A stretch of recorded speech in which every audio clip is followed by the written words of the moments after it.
Hello, this tutorial is about turning off the fourth axis shortest route feature.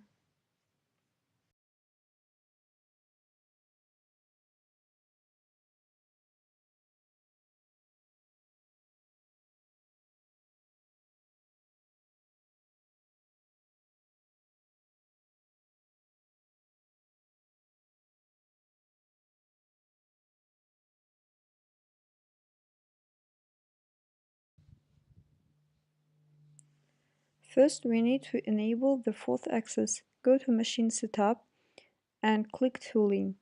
Under Axis X, Table Selector, turn on Horizontal Axis A.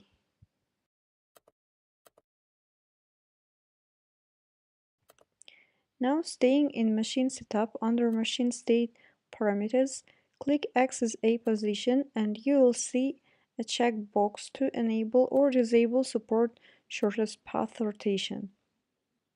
Simply check it or uncheck it to achieve your desired results.